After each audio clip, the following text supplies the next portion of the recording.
यदि जे सबरी बनेगी और हम राम बनेंगे, इन्हें ढूंढते आएंगे, तो तुम्हें भी मनुष्य बन के दोबारा मतंग ऋषि बनना पड़ेगा। बोलो। तो बोले भैया ठीक है, गलती तो हमारी भी है, हमें भी गुस्सा आई, इनने हमें श्राप दी, हमने इन्हें श्राप दी। तो ये तीनों त्रेता में पुनः अवतरित हुए थे। बोलो लक्ष्मी नारायण भगवान की जय हो।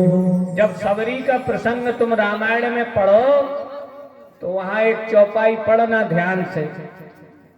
भगवान सबरी से कह रहे हैं, सुन भामने अस मोरी बाता। सबरी को क्या कहा? भामिनी कहा, भामिनी। और भामिनी किसको कहते? पत्नी को कहते भामिनी। तो भगवान ने ऐसा क्यों कह दिया सबरी से? सबरी तो भामिनी नहीं थी। तो भगवान इस जन्म की बात नहीं कर रहे, पिछले जन्म की बात कर रहे कि तुम अभी भले ही सबरी हो तो तुम लक्ष्मी। सुन भामिनी अस मोरी बाता, मानहु एक भगत करनाता। सिया राम जय सिया राम, जय जय सिया राम। सुन भामिनी अस मोरी बाता, मानहु एक भगत करनाता। जय सिया राम, जय जय सिया राम, जय सिया राम, जय जय सिया राम। सभी लोग बोलिए जय सिया राम, जय जय सिया राम, जय सिया राम, जय जय सिया राम, जय सिया राम, जय जय सिया राम, जय सिया राम, जय जय सिया राम। जय सिया राम, जय जय सिया राम, जय सिया राम, जय जय सिया राम, जय सिया राम, जय जय सिया राम, जय सिया राम, जय जय सिया राम। सुन भामिनी अस मोरी बाता, मानहु एक भगत करनाता। सिया राम, जय जय सिया राम, जय सिया राम, जय जय। इसीलिए भामिनी कहा। इसी चौपाई में ये कथा छिपी हुई है। सज्जनों, मतंग मुनि तो चले गए और सबरी यहां झाड़ू लगाती रही। युवा अवस्था बीत गई, जवानी बीत गई, बुढ़ापा आ गया, बाल सफेद हो गए, गाल पिचक गए, खाल गुड़िया गई, लेकिन आशा अभी भी लगी है। उमरिया बीत गई, राम राम रटते रटते।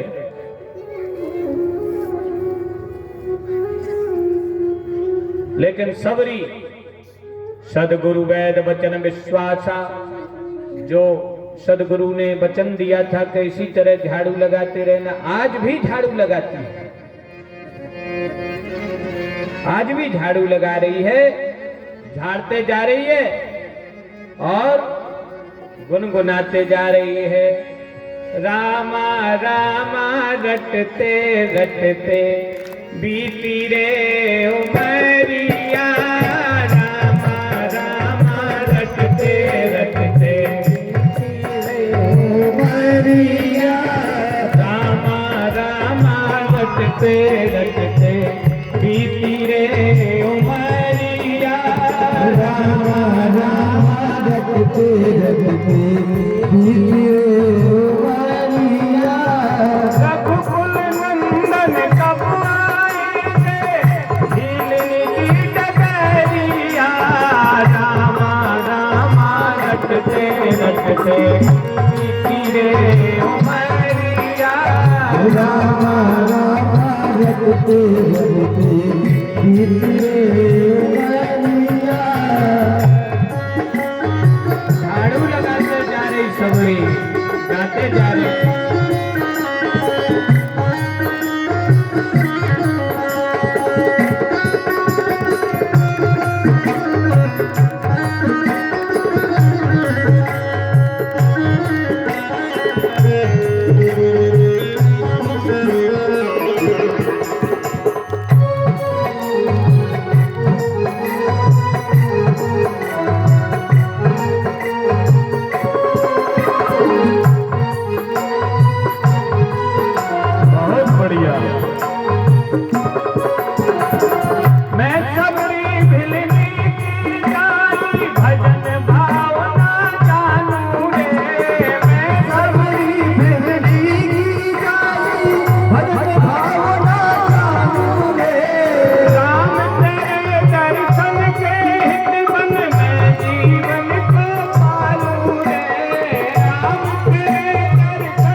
कर दो काशी की टपरिया रामा रामा जगते जगते बीत रे उमरिया रघुकुल नंदन कब आओगे रघुकुल नंदन कब आओगे भिलनी की डगरिया रामा रामा रटते रटते बीत रे उमरिया रामा रामा जगते जगते बीत रे उमरिया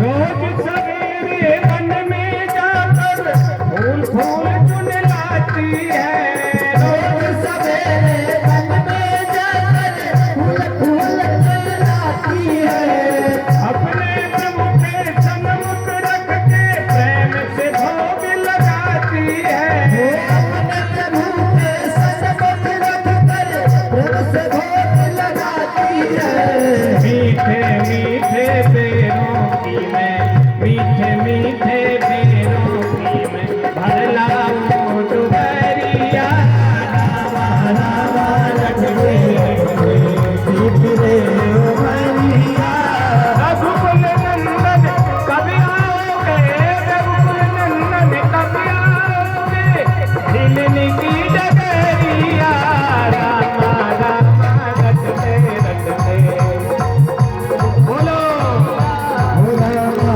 रामा जगते जगते बीत रे उमरिया उसी फोटो के सामने बैठ करके तुम भी माला जपना सीताराम सीताराम सीताराम को और यही भाव रखना कि हे भगवान जैसे सबरी के घर आए थे ऐसे ही मैं कभी आओगे क्या सलोनी मोहिनी मूरत नैनों बीच बसाऊंगी श्याम सलामी मोहे मूरत नदी से बचाओगे सुबह शाम नित उठ कर मैं तो तेरा ध्यान लगाऊंगी सुबह सवेरे उठकर मैं तो तेरा ध्यान लगाऊंगी पद पंकज की रज धर कर मैं पद पंकज की रज मैं सकदत जीवन सफल बनाऊंगी रामा रामा रटते रटते बीत रे उमरिया राम राम रटते रटते बीत रे उमरिया रघुकुल नंदन कब आओगे रघुकुल नंदन कब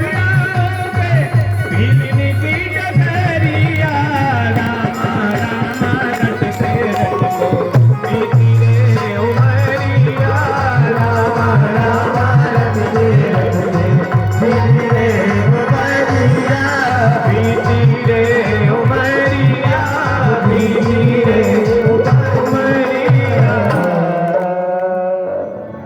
और सदगुरु वैद बचन विश्वासा और संयम यह ना विषय के आशा अपने सदगुरु के वचन पर विश्वास हो उनकी बताई हुई साधना में हम लगे रहे तो निश्चित रूप से एक दिन हमें भगवान की प्राप्ति हो ही जाती है। और जो सबरी गाती रहती थी कि बोल मेरे कागा मेरे राम कब आएंगे, सबरी की कुटिया के भाग जाग जाएंगे, बोल मेरे कागा। क्यों?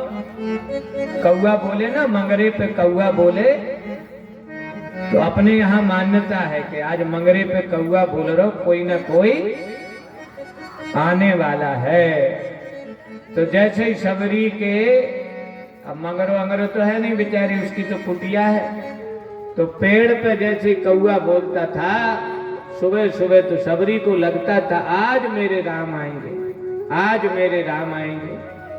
और उसने घर को सजा लिया और फूल रख लिए, जल रख लिया, बेर रख लिए।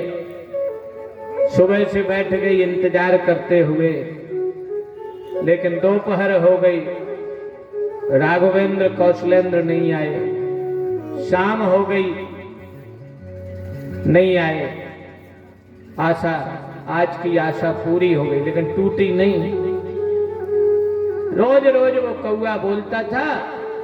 एक दिन सबरी उसी कौए से ही पूछ बैठी, सबरी की कुटिया के भाग जाग जाएंगे, बोल मेरे कागा मेरे राम कब आएंगे। इस जीवन में भगवान मिल जाएंगे कि नहीं? और ये जीवन भर की आशा, ये साध उसकी आज पूरी हो गई। आज भगवान उस दंडकारण्य में पधारे हैं। हमारे प्रभु दंडकारण्य में आए हैं तो जोरदार तालियों से स्वागत होना चाहिए हमारे मर्यादा पुरुषोत्तम भगवान श्री राम का। जो जितनी ज्यादा ताली बजाएगा वो उतनी जल्दी भगवान को पाएगा। अरे वाह, आप में तो सबरी से ज्यादा भक्ति दिख रही हो। ठीक है, भगवान से प्रार्थना है प्रभु इन्हें जल्दी दर्शन देना। बहुत बढ़िया। कौशलेंद्र भगवान पधारे हैं। तो जो वहाँ ऋषि मुनि थे, अमलात्मा, विमलात्मा, पुण्यात्मा, महात्मा, मालाधारी, टाटधारी, पाटधारी, कमंडलधारी, है ना, एकाहारी, पयहारी, फलाहारी, वो सब हमने कथा के शुरू में ही कहा था कि वो तो दावा कर रहे थे। दावा, भगवान हम ही देते आए पहले, 12 साल से हमने अन्न ही नहीं खाओ, हम ही देते आए पहले। शुरू में हमने कहा था ना कथा। लेकिन उनके घर भगवान पहुंचे, उनके आश्रमों में, तो ऐसे माला ले लें वो, हाथ जोड़ के, और 2-4 लोग जो खड़े हैं अभिनंदन करने लगे। स्वस्ति बात हरि ओम स्वस्ति न इंद्रो वृद्धश्रवाः स्वस्ति नः पूषा विश्ववेदाः स्वस्ति नस्तारिक्ष। और उनके और बाकी सहायक शिष्य लोग फूल किंचने लगे, फूल बरसाने लगे कि महाराज आइए, फूल की पंखुड़ी डाल दी रास्ते में, आइए आइए प्रभु। अब भगवान उस तरफ को मुड़े तो, लेकिन जैसे ये पूरे मंत्र बोल चुके तो भगवान ने पूछा कि सबरी कहाँ रख, सबरी लो। अब ये पढ़वे लगे स्वस्ति न इंद्रो वृद्धश्रवाः। तो भगवान उनके मंत्र का अनादर नहीं कर रहे, भगवान उनके अभिनंदन को अस्वीकार नहीं कर रहे। भगवान ने कहा हम अवश्य आएंगे, आपके आतिथ्य को जरूर स्वीकार करेंगे, लेकिन हमें अभी सबरी से मिलना है। सबरी कहाँ रहती? तब उनने बताया चलिए प्रभु सबरी से मिलवाते हैं आपको। और जैसे ही सबरी ने सुना कि मेरे राम आए हैं, भगवान आए हैं, आह्लादित हो गई, राम राम पुलकित हो गया। अब वो दौड़ी और उसने फूलों की पंखुड़ी बिछा दी। भगवान राघवेंद्र सरकार राम और लक्ष्मण दोनों पधारे, दंडोत प्रणाम किया, लौट गई धरती में, आइए प्रभु आइए। अब वो कभी हंसे, कभी रोए, है ना, कभी नाचने सी लगे, कभी पीछे देखने, आइए आइए प्रभु आइए। ऐसी दशा हो गई उसकी, ऐसी दशा हो गई। तुलसीदास जी कहते कि हमें तो वर्णन नहीं करते नहीं बनता, किससे उपमा करें, कैसे कथा कहें। और वो सज्जनों कुटिया में ले गई भगवान को। कुटिया में जो मिट्टी का चबूतरा था, सिंहासन था, उस पर बिठाला, दौड़ के गई। अब झिझक रही है, डर रही है कि अयोध्या नरेश राघवेंद्र हैं, कौशलेंद्र हैं, और मैं भीलनी हूं, ना जाने मेरे यहाँ भी आते भी हैं कि नहीं आते। लेकिन भगवान गए, कुटिया में बैठ गए। अब इसका मन कर रहा है कि हम इनके पांव पखार लें। तो मतंग ऋषि तो कह ही गए थे कि सबरी भगवान कुल नहीं देखते, भगवान रूप नहीं देखते, भगवान ज्ञान नहीं देखते, भगवान तो केवल भक्ति देखते हैं। तो सबरी ने थार उठाया, जल उठाया, भगवान के चरण पखारे, चरणों तक पान किया और भगवान को उसने तिलक किया, भगवान को माला पहनाई और वृद्ध अवस्था में है ना, एक हाथ से गरुड़ बजा रही है। गरुड़ ऐसे बजाने की जरूरत नहीं पड़ी। क्यों? बुढ़ापे में हाथ अपने ही आप कांपने लगता, पंडित जी को ऐसे बजाना पड़ती गरुड़। अब बूढ़े आदमी को पकड़ा दो गरुड़ तो बिना ही बजाए बजने लगता अपने आप, है ना। बुढ़ापे में कुछ बातें बड़ी परेशानी में डाल देती। अब बहू के दो ही हाथ कपत हुए, जवाई के चाय को मग्गा पकड़ा दे, है ना, तो आधी तो छलक ही जाए, आधी चाय बचे बेचारी पी पाए।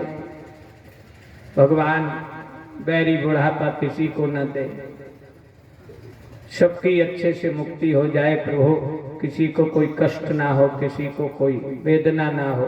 बोलो भक्त वत्सल भगवान की जय हो। सज्जनों, आरती कर रही है सबरी, गरुड़ बजा रही है, भगवान मंद मंद मुस्कुरा रहे हैं, सब ऋषि मुनि देख रहे हैं। धन्य है री सबरी, धन्य है तेरे भाग, धन्य है तेरी भक्ति। जय जयकार हो रही है भगवान कौशलेंद्र की, राघवेंद्र की। बोलो राघवेंद्र सरकार की, भगवान के भक्त की, भक्तों के भक्ति की जय जय श्री राधे। और सज्जनों, अब सबरी ने सोचा कि भोग तो लगाना है, क्या पवाऊं इनके लिए। तो बेर रखे थी, बेर। लोग बात कहते कि सबरी बेर ऐसे चीख लेती, पहले आधा खुद खा लेती थी, फिर भगवान को देती थी। जिनने ऐसा कहा उनका अपना भाव होगा, हम उनकी बात का खंडन नहीं कर रहे, लेकिन झूठे बेर का मतलब ये नहीं है। सबरी इतनी भी अनपढ़ नहीं थी, इतनी भी गंवार नहीं थी कि वो यही ना जाने। सबरी मतंग मुनि की शिष्या थी, और इतना तो मतंग मुनि ने सिखाई दिया होगा कि ठाकुर जी को भोग कैसे अर्पण करना। झूठे बेर से मतलब था कि सबरी जिस पेड़ के पास जाती थी, पहले उसका एक बेर चीखती थी, मीठी है तो ही दो चार बेर तोड़ के रखती थी, और यदि खट्टी है तो उस बेरी को छोड़ के आगे बढ़ जाती थी। झूठे बेर का मतलब ऐसा है, ऐसी नहीं के आधो कट्ट कर लो और फिर आधो भगवान को दे दो। और जिनने ऐसा कहा, हो सकता उनके भाव से वैसा हो, लेकिन मैंने जहां तक अध्ययन किया, जहां तक गुरु मुख से मैंने कथाएं सुनी, तो उनका यही है आशय कि झूठे बेर से मतलब उस बेरी को एक चखा, और चख के मीठी है तो तोड़ा और भगवान के लिए रखा। भगवान ने बड़े प्रेम से वो बेर पाए, बड़े प्रेम से पाए बेर। सबरी देती जा रही है, भगवान पाते जा रहे हैं। किसी ने लिखा, छिलकों में भी इंतजार की आस थी, गुठलियों में भी दर्शन की प्यास थी, भले ही वो झूठे थे मगर श्री राम से पूछो, सबरी तेरे बेरों में कितनी मिठास थी, सबरी तेरे बेरों में कितनी मिठास थी। बड़े रुचि से भगवान ने वो बेर पाए। क्यों? क्योंकि सबरी के हृदय में भक्ति है, सबरी के हृदय में प्रेम है, और जहां प्रेम है वहीं नटवर नागर नंद किशोर कौशलेंद्र राघवेंद्र रीझ जाते हैं। ज्यादा ज्ञानवान बनने की जरूरत नहीं है, ज्यादा पोथी पुराण पढ़ने की जरूरत नहीं है। जितना पढ़ोगे उतना ही भटकाव मिलेगा, ठहराव नहीं है। कबीर दास कहते, पोथी पढ़ पढ़ जगमुआ, मुआ माने मर गया। पोथी पढ़ पढ़ जग मुआ, पंडित भया न कोय, और 2.5 अक्षर प्रेम का, पढ़े सो पंडित होए। प्रेम सीखो, प्रेम, भगवान से प्रेम करो, अपने अड़ोस पड़ोस से प्रेम करो, प्रेम की वाणी बोलो, हृदय में प्रेम धारण करो। जब हमें आसपास प्रेम होगा तभी तो भगवान से प्रेम कर पाओगे। अब हृदय में तो दाह सी जल रही, दमार सी लगी जैसी जंगल में लग जाती। अब भगवान से प्रेम करने निकले हो तो ये प्रेम नहीं है। राम नाम की कोठरी, चंदन जड़े किवार, और तारे लागे प्रेम के, खोलो कृष्ण मुरार। भगवान को क्या प्रिय है। फूल चढ़ाते फिरते हम, जल चढ़ाते फिरते, जल की कमियां हैं भगवान को, फूलों की कमियां हैं भगवान को। उन्हीं के बनाए हैं पूरे फूल पौधा वनस्पति, उन्हीं का बनाया हुआ जल है। आरती की ज्योति, अरे जिनके नेत्र से सूर्य और नेत्र से चंद्रमा निकला है उन्हें हम इतनी सी बात ही क्या बताएं। वो तो अपना भाव आई को मतलब जो नहीं कि तुम्हारे कल से बंद कर दे, ये भाव नहीं है हमारा। जितना कर रहे हो उतना तो करो ही, लेकिन मूल बात को पकड़ो। प्रेम हृदय में धारण करो, प्रेम। प्रेम होगा तो भगवान ढूंढते आएंगे। राम ही केवल प्रेम प्यारा, जान ले जो जान निहारा। भगवान को केवल प्रेम प्रिय है, और जिसके भीतर प्रेम मिला भगवान उसको ढूंढते हुए गए। दुर्योधन ने तो 56 भोजन बनवाए थे, लेकिन दुर्योधन के भीतर प्रेम नहीं था। निमंत्रण किया था दुर्योधन ने, बढ़िया बर्तन सोने के, बढ़िया व्यंजन, 56 भोग बनवाए थे, लेकिन हृदय में प्रेम नहीं भरा था। क्या भरा था? अभिमान और ईर्ष्या भरी थी। प्रभाव बताना चाह रहा था कि देखो माधव, हम लोग ये खाते हैं, ये है हमारे राजसी भोजन। लेकिन भगवान न्योते हुए, निमंत्रण था। दुर्योधन ने कहा चलिए प्रभु रसोई तैयार है। भगवान बोले कि भाई कोई भोजन तब करता है जब या तो उसको भूख लगी हो, या खिलाने वाले के भीतर बहुत बड़ी प्यास हो कि हम इनके भोजन करा दें। तो ना तो हम किसी के प्रभाव में खाते हैं, और ना किसी के प्रभाव में खाते हैं, और ना ही किसी के स्वभाव में खाते हैं। जिसके भीतर भाव दिखता है हम उसी के घर का भोग लगाते हैं। अभी तो हमें भूख नहीं है दुर्योधन, भूख लगेगी तो आएंगे। और वही भगवान जब विदुर के घर गए, वो तो न्योता नहीं है, तो निमंत्रण नहीं था विदुर के यहाँ। वो तो विदुरानी ने बुलाया था कि भगवान कभी कृपा करना, मेरे घर भी आना।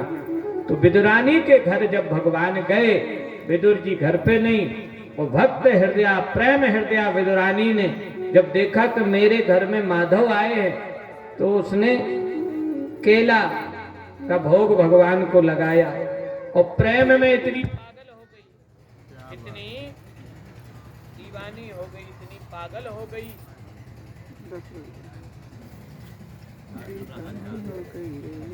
पहले मैं बोलूंगा फिर आप बोलेंगे, 2-2 बार जाप करना है। राम ही केवल प्रेम प्यारा, जान ले जो जान निहारा। बोलो राम ही केवल प्रेम प्यारा, जान निहारा। बहुत बढ़िया, बहुत अच्छा लगा। ये मेरे बाल गोपाल लोग तो दोहरा ही रहे थे, आप लोग भी गा रही थी, और ये तो हमारी बेटियां पढ़ी लिखी हैं। कुछ माताएं बहनें बूढ़ी काकी दादी भी गा रही थी, दादी काकी भी गा रही थी। एक बार में चौपाई याद हो गई, आपके मुख से ये चौपाई सुन के मुझे बहुत अच्छा लगा। एक बार और गाइए। राम ही केवल प्रेम प्यारा, जान ले जो जान निहारा। राम ही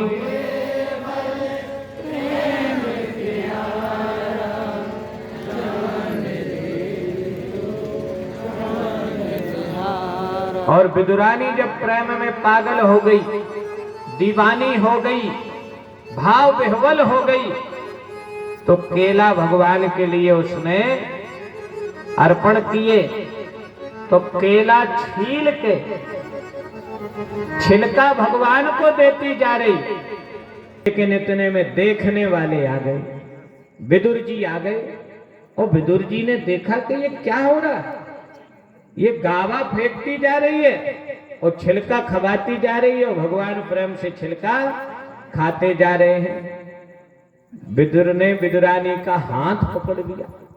अरे पागल हो गई क्या, बावरी हो गई क्या, इतना भी दिमाग नहीं है, बता केला कुछ पे नहीं बनता। और जैसे ही विदुर ने केले को छीला, छिलका फेंका और गावा दिया, भगवान बोले बस अब भूख नहीं है विदुर जी, अफर गए हम तो, भूख नहीं है। अरे अभी छिलका खा रहे थे तो भूख थी। बोले बात छिलकों की नहीं है विदुर जी, बात भाव की है। अब तो बस पेट भर गया।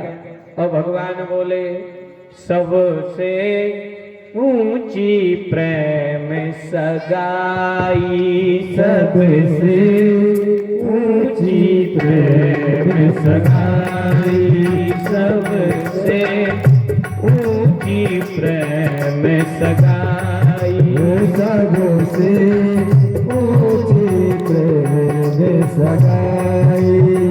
सूरदास जी का पद है ये, सूरदास जी का।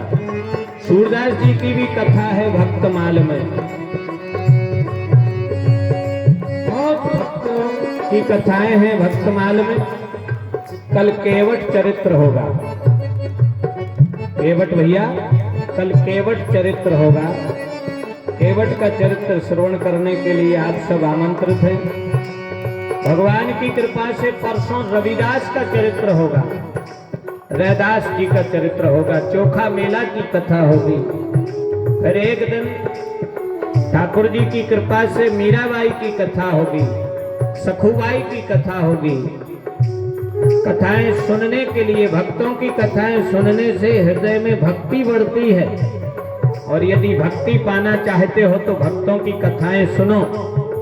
आप तो आओ कथा सुनने, साथ में उनको भी ले आओ जिनकी कथा में रुचि नहीं है। भक्तमाल की कथा सुन के उनके हृदय में भी भक्ति जाग जाती है। अरे सबसे ऊंची प्रेम सगाई, सबसे ऊंची प्रेम सगाई। दुर्योधन घर मेवा त्यागे, दुर्योधन घर मेवा त्यागे, साग विदुर घर खाई, सबसे ऊंची प्रेम सगाई, सबसे ऊंची प्रेम सगाई।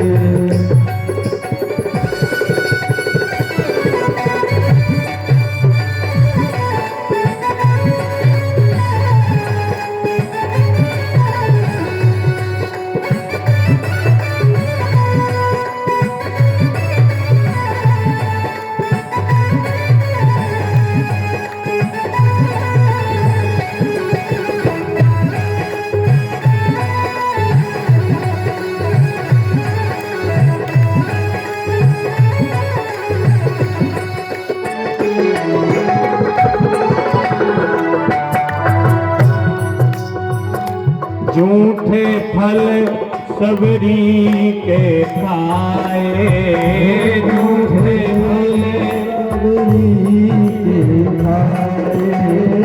बहुविधि स्वाद बताई झूठे फल सबरी के खाए बहुविधि स्वाद बताई राजसूय युधिष्ठिर कीना कामे झूठे उठाई सबसे ऊंची प्रेम सगाई सबसे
एक बार अपना आशीर्वाद दे दीजिए 5-5 तालियों का हमारे इन कलाकारों को।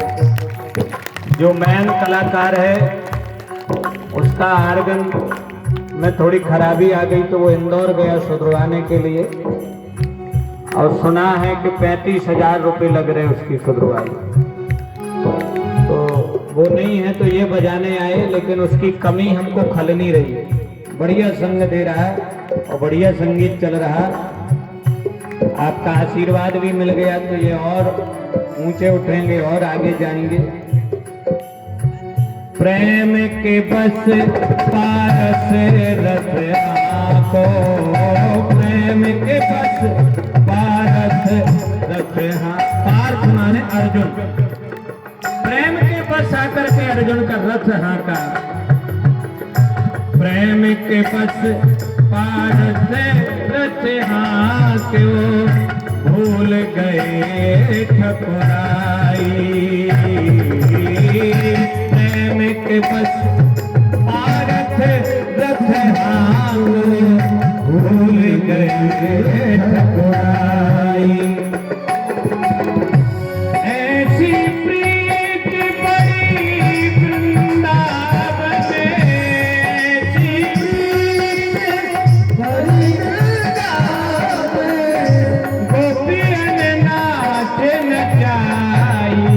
बताओ, इन लोक को जो नचा रहा वो परमात्मा, तीन लोक को नचाने वाला परमात्मा बिना पढ़ी लिखी ऊंठा छाप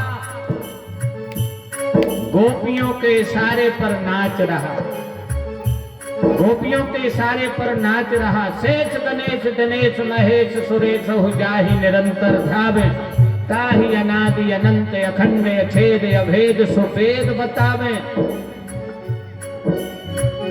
नारद से सुख व्यास रटे और हार गए तो पार न पावे, और ताही हीर की छोकरियां गदिया भरे छाछ पे नाच नचावे। इतनो सो माखन को लाले, नाचो नाचो श्याम तुम्हें माखन खिलाऊंगी। वो तीनों लोगों को नचाने वाला परमात्मा आज उनके आगे नाच रहा है। सूरदास जी कह रहे हैं, प्रेम विवश पारथ रथ आंक्यो, प्रेम विवश पारथ रथ आंक्यो, भूल गए ठकुराई। प्रेम विवश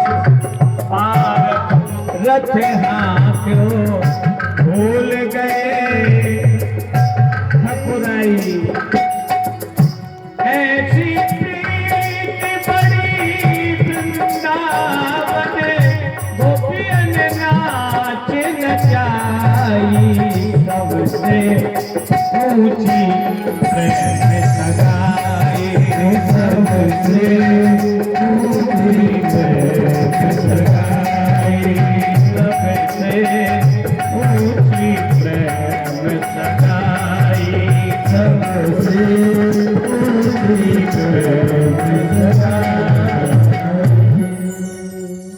किसका पद है ये जो गाया है? वो भजन किसने लिखा है? किसका पद है? किसकी रचना?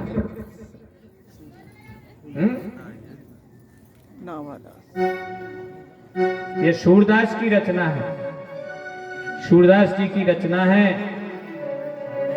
जिन सूरदास के सामने बैठ के भगवान भजन सुना करते थे, तमुरा में सूरदास जी गाते थे, वो भगवान बालकृष्ण छोटे रूप में वहां बैठ के सुना करते थे। सूरदास का जीवन भी बड़ा कष्ट में रहा है। जन्म से ही अंधे थे, ब्राह्मण कुल में जन्म लिया था, जन्म से अंधे थे। 4-5 भाई और थे सूरदास के। तो शुरू में तो ठीक है, बाद में सबको लगे कि एक जा व्याध और धरी, एक जा व्याधि और धरी, अब इसको कौन खवाए, इसको कौन खवाए। इनके पिताजी पंडिताई करते थे। एक किसी बड़े घराने में, राज घराने में कथा करने गए तो राजा साहब ने इन्हें एक सोने की मोर दी सत्यनारायण की कथा में। महाराज बड़े खुश। किसी की कथा में 11 मिलते थे, किसी में 51, किसी में 101, कोई ज्यादा ही दयालु हुआ तो 250, लेकिन राजा ने तो गजब ही कर दिया, सोने की मोर दी। और गरीबी थी, घर था, कच्ची खानी थी, छानी, तो एक कपड़ा में बांध के रख दी और कह दिया देखो ये मोर रखिए, देखे रहना सूरदास, बेटा देखे रहना और कोई लेना जाए। सूरदास बोले हाँ, अब हमें कोई काम धाम तो है ही नहीं, घर ही रखा है, रख बैठे रहे। सज्जनों 2-4 दिन बाद वो मोर हेरा गई। अब सबका दिमाग खराब, कहाँ गई, इतने ढूंढी उतने ढूंढी, ये कुटिया में, मधुलिया में, ये आरा में, ये अलमारी में, कहीं ना मिली। कहाँ गई? बोले कोई चोर ले गया। तो सबरी गुस्सा, सबरी खीज सूरदास पे उतारी। वो छोटा, माने सूरदास होंगे कम से कम 18-19 साल के उस समय। अब शब्द बोले ई अंदर आपको इतना ही सहारो नहीं है रे कि मोर ही रखा सके। बताओ जो तई बैठो रहो, कोनो चोर घुस गओ और वह मोर उठा ले गो। अरे जो बंदरा खा बई को है, ऐसा है वैसा है, ऐसे अब शब्द बोले। अब गुस्सा की तो बात है, गुस्सा में तो आदमी अंधा हो ही जाता है। सूरदास बोले भैया हमें कोसो ना, लेकिन हम तुम्हारी मोर तो बता सकत के मोर कहाँ है। बोले हाँ बता। बोले बता तो देंगे मोर, लेकिन हमारी एक शर्त है, वो तुम्हें पूरी करना पड़ेगी। हाँ बोले बताओ क्या शर्त है? बोले मोर तो हम बता देंगे, लेकिन तुम्हारे लिए शर्त पूरी करना पड़ेगी। अरे बोले शर्त तो बता। बोले आप हमें वृंदावन पहुंचा आएंगे, वृंदावन में छोड़ आएंगे। कल वृंदावन में आप हमें छोड़ने कल ही चलेंगे। घर वाले गुस्सा में तो तेज। बोले कल नीरे आ जाई, अब भाई मोर भर बता दे, चलो जा।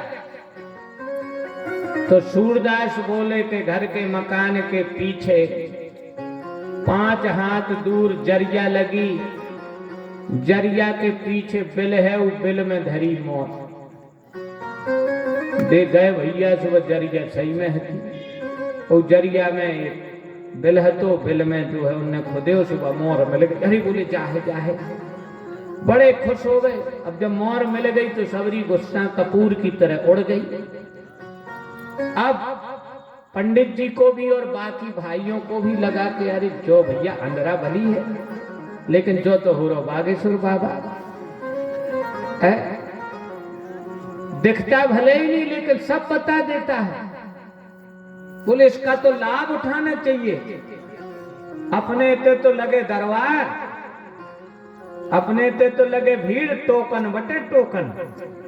को की भैंसे हिरा जाए सो जो बता दे, है ना। कोई भैया बंधु हिरा जाएंगे तो जो बता देगा, किसी के यहाँ चोरी हो जाएगी तो जो बता देगा।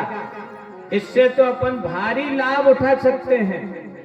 तो सबरे आए, अरे बेटा, अरे हम तो गुस्सा में किया दी थी, अरे मोरो पुत्रा, मोरो बेटा। ऐसो है जो जमानो, सब स्वार्थ को संसार है, स्वार्थ को व्यापार है यहाँ, है ना। सूरदास जी रोने लगे तो बड़े भैया आए, बोले अरे हम छोटो भैया है, हम आंखें नहीं दई तो क्या हो गई, 4 भैया तो दे तो 4 भैया है हमारे। अरे मोरो छोटा, अरे हृदय से लगाए, नेरो नेरो नेरो। अब असुआ ईटियां पहुंच रहे के आशा लग गई कि टोकन बटने, समझ गए ना। इतनी भीड़ लगना, इतने दरबार लगना, इतना टोकन बटना शुरू हो जाएंगे भैया। लेकिन सूरदास तो अड़ गए, बोले हमने जो शर्त बताई थी वो पूरी करना पड़ेगा, नहीं तो अनशन, आमरण अनशन, अन्न जल त्याग दिया। 4 दिन तक अन्न जल नहीं खाया। घर वाले जान गए कि तो जाके रहेगा, तो फिर लिवाया और वृंदावन में पहुंचाया। और वृंदावन में केसी घाट पर बैठ करके सूरदास जी गाते रहते थे, ऐसो कौन कुटिल खल कामी, जही तन दियो ताहि विसरायो, ऐसो नमक हरामी, मौसम कौन कुटिल खल कामी। और यही अग्रदास जी महाराज, नाभादास के गुरु, यही अग्रदास जी महाराज जब गए और सूरदास को फटकारा, ये क्या गाते रहते हो, मौसम कौन कुटिल खल कामी, अपने आप को कुटते रहते हो, अपने आप को कोसते रहते हो, बंद करो आज से ये नहीं गाना।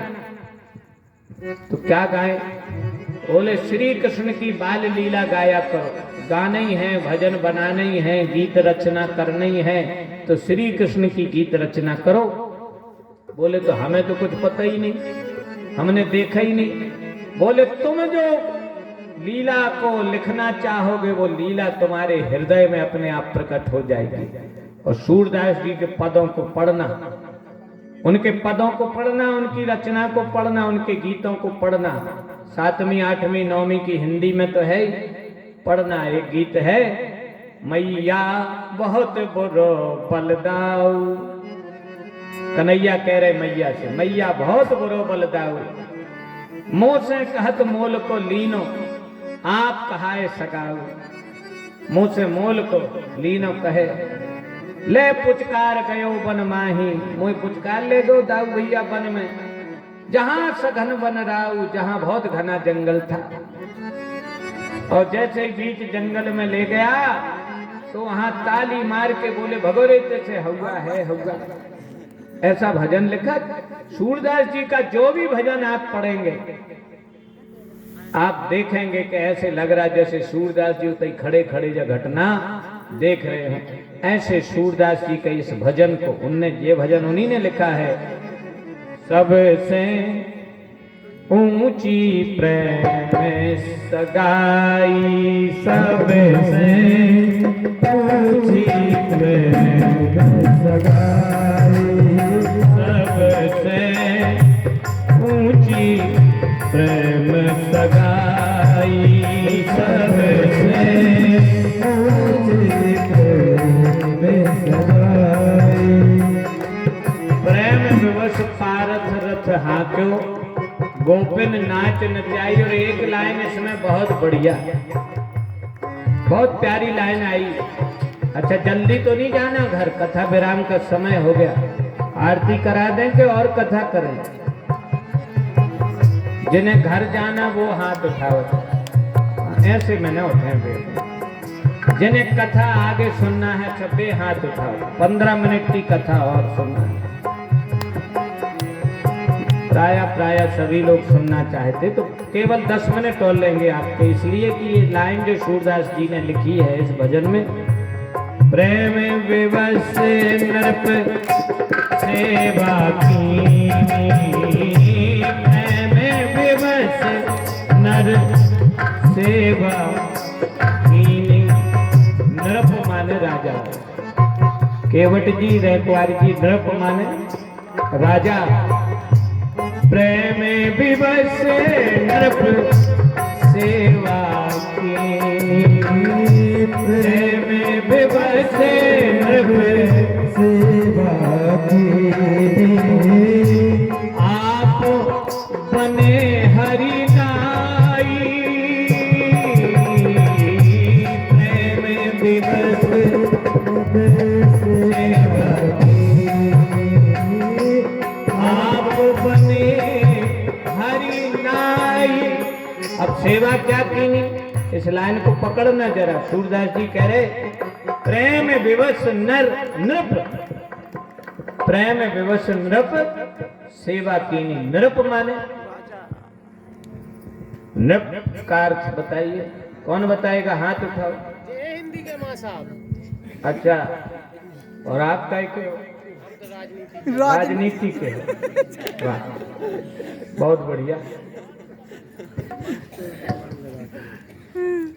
बच्चे बताएंगे, जो बच्चे बताएंगे उन्हें नाम मिलेगी। लेकिन इतने भैया प्रश्न पूछो बहुत मांगो पर, और अंतन गांव में तो हम इसे पूछत रत को तो बताते ही नहीं है। सो हमारे गरुड़ जी बचे रह जाते थे।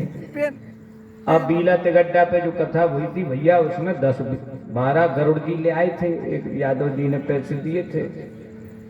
इतने के बाल बच्चन ने प्रश्नों के उत्तर बता बता वे 12 ही गरुड़ जी छुड़ा लेते। बड़े विद्वान हैं यहाँ के बच्चे, बड़े भाव से कथा सुनते हैं। तो आज भी इनाम की व्यवस्था है, कल से तो पेन एन मिलेंगे। बीला स्कूल की तरफ से पेन कंपास की गिफ्ट रहेगी। हमारे अतिथि विद्वान यहाँ बैठे हैं, तो बीला विद्यालय हायर सेकेंडरी स्कूल की ओर से इनाम बांटी जाएंगे। तो आज का तो प्रश्न हमारे छोटे ही बच्चों को, नृप माने क्या होता है? नृप माने आप लोग ना बता। अच्छा, आप बता रहे पीछे। राजा, ये भैया बोल रहे राजा, उनको एक पेन दिया जाए। लीजिए भाई, माँ साहब आप ही दे दो राजनीति शास्त्र। आप सब लोग ताली बजा दो अच्छे दिल से, दम से। बोलो बांके बिहारी लाल की। उसमें वो लाइन आई है कि प्रेम विवश नृप सेवा कीनी। नृप माने राजा, और प्रेम के विवश होके राजा की सेवा करी। कौन राजा की सेवा करी और का सेवा करी, जा भी एक कथा है। का सेवा करी भगवान ने? भगवान दाढ़ी बनाते रहे एक राजा की। भगवान खुद साक्षात भगवान राजा की दाढ़ी बनाते रहे। खूब मलम पर लगा उतरे फंसू कर से और बढ़िया छुरा टेके, बढ़िया गाल पकड़। क्यों बनाई दाढ़ी? एक भक्त थे जिनका नाम था सैन, सैन जी महाराज। खवास जाति में उत्पन्न थे, लेकिन साधु संतों की सेवा से उन्हें बड़ा प्रेम था। एक दिन राज दरबार से बुलवा आया कि चलो राजा की दाढ़ी बनना है, जल्दी चलो, राजा को कहीं जाना है और उनकी जो है दाढ़ी आड़ी बना दो, कटिंग कटिंग मूछ मूछ सेट कर दो। तो सैन जी अपनी वो पेटी लें चले आ रहे थे। इतने में 10-12 साधु आ गए और इनसे पूछा कि भैया यहाँ एक भगत रहते हैं सैन जी, हमें उनके घर जाना है, थोड़ा वहाँ उनसे सत्संग करेंगे, बैठेंगे, थोड़ा बाल भोग करेंगे। बोले तो आप लोग बैठो, अभी सैन जी आएंगे। अरे बोले हाँ, हमें उतना समय नहीं, जल्दी जाना है, 2 मिनट का सत्संग उनसे हो जाए और थोड़ा बाल भोग हो जाए, चना चबे ना फटे ना। सैन साहब वही थे जिनसे वो पूछ रहे थे, सैन संत सैन जी। बोले अब बताओ, यदि हम जाएंगे तो राजा के यहाँ 2-3 घंटे लगेंगे, साधु ये उतने ठहर नहीं पाएंगे। बोले अब जो होने हुई है सो हुई है, राजा ज्यादा से ज्यादा नाराज हो जाए तो फांसी यही दे दें, कम नाराज हो जाए तो राज से निकाल दें। तो क्या और छुड़ा अपने अच्छे घटन लगे अपनों का, और ही नाराज हो जाए तो फांसी ही दे दें और का। लेकिन मर भले ही जाए, साधु का संग, साधु की सेवा नहीं छोड़ सकते। तो लाए पेटी, सैन जी वापस लौटे आए और साधुओं को ठहराया। वो अपनी खवासन से कहा जो कुछ हो बाल भोग तैयार कर, चना चबे ना फुटे ना, उसने जल्दी तैयार करे। यहाँ बाल भोग होने लगा और संतों का संग सत्संग जब अच्छो विषय छिड़ जाए तो फिर थोड़ी पता लगता कि 2 मिनट हो गए कि 2 घड़ी हो गई कि 2 घंटा हो गए कि 2 दिन हो गए। भगवान की अच्छी कथा छिड़ गई, अच्छा सत्संग छिड़ गया। अब राजा महल में टहले, नाय के माए दरबार तक देखे, अबे तक नहीं आओ सेन, अबे तक नहीं आओ, बड़ो भगत बनो फिर लो, बड़ो पाखंडी, हम आज बिल्कुल उसकी माला कंठी उतार के ही रखवा लेते, सबरो भजन आज हम ही करवा देते। राजा बड़े गुस्सा में। इतने में ठाकुर जी को लगा कि बेचारे सैन जी की दुर्गति हो जाएगी, ये तो हमारी कथा में लगे, हमारे सत्संग में लगे, इनकी दुर्गति हो जाएगी। तो भगवान आए और सैन का रूप धरा, उन्हीं का रूप धरा सैन जी का, खबास का। उसका नाम था सैन, जाति सैन नहीं, जाति तो खबास नाई, नाम था उसका सैन। उसी के नाम पर ये लोग अपने आप को सैन लिखने लगे। तो भगवान ने वो पेटी उठाई और पेटी उठा के बिल्कुल सैन जैसा रूप धरा और भगवान वहां पहुंच गए। मीठी बाणी में कहा, हुजूर क्षमा कर बीजू तन्नक, हमें देर हो गई, जो छोरा ने टिमोती की धार ने हती सो तो धार लगवावे लोहार लो भगत गए। और फिर राजा बोले कि वाह, हम इतनी देर के खड़े तुम्हें। बोले हुजूर यदि बिना ही धार को छोरा लाए आते तो अपन को ठटतो गड़तो प्रभु दाढ़ी उखड़ जाती, अपन को जाने क्षमा कर भी। राजा भगवान की मीठी मीठी बाणी, राजा की गुस्सा सिरानी। राजा बैठ गए बढ़िया। भगवान ने लगाई क्रीम और बढ़िया ना है माए। अब राजा को लगे, ऐसी अनुभूति लगे राजा को, ऐसी शांति सी आई। राजा बोले भैया दाढ़ी का तो पता ही नहीं लग रहा, बन रही थे ऐसे ही फिर रहे। अरे बोले प्रभु धार बहुत तेज हो गई, ऐसी बोले तो अच्छी बनाइयो, बाहर जाना। और भगवान ने अच्छी दाढ़ी बनाई। राजा बोले भैया तनक जी गर्दन की नसें खिंच रही, भगवान ने गर्दन की नसें दबाई, अच्छी चमकी करी। सूरदास जी यही लाइन यहाँ बता रहे हम और आप सबको प्रेम सगाई में। देखो सैन जी के प्रेम के आगे भगवान कितने नतमस्तक हो गए। प्रेम के बस नृप सेवा कीनी, प्रेम के बस नृप सेवा कीनी, आप बने हरि नाई, प्रेम के बस नृप सेवा कीनी, आप बने हरि नाई। सूर्य को यही लायक नाही, सूर्य को यही लायक नाही, कही लगी करो बड़ाई, सबसे ऊंची प्रेम सगाई, सबसे ऊंची प्रेम सगाई, सबसे ऊंची प्रेम सगाई,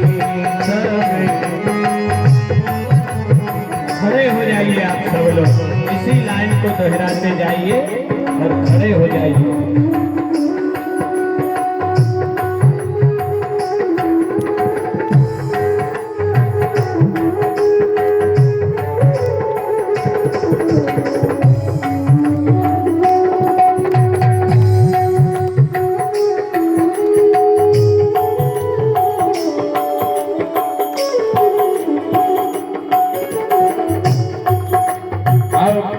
जैसे राम ही केवल प्रेम प्यारा गाया था ना 2 बार, ऐसे इस लाइन को गाइए केवल 2 बार। सबसे ऊंची प्रेम सगाई, सबसे बोलो सब लोग बोलो, सबसे ऊंची प्रेम सगाई, सबसे ऊंची प्रेम सगाई, तू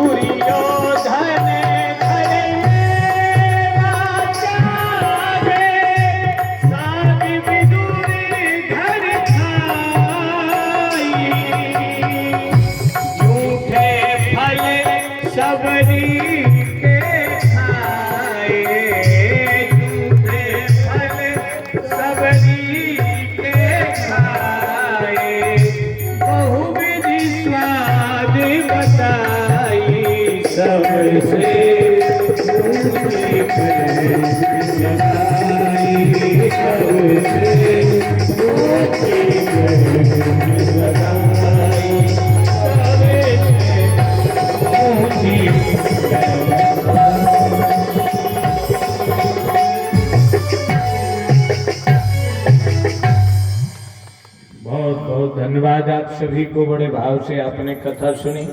सभी संगीतकारों को धन्यवाद, टेंट वालों को धन्यवाद, साउंड सर्विस वालों को धन्यवाद, जो इस यज्ञशाला की लिपाई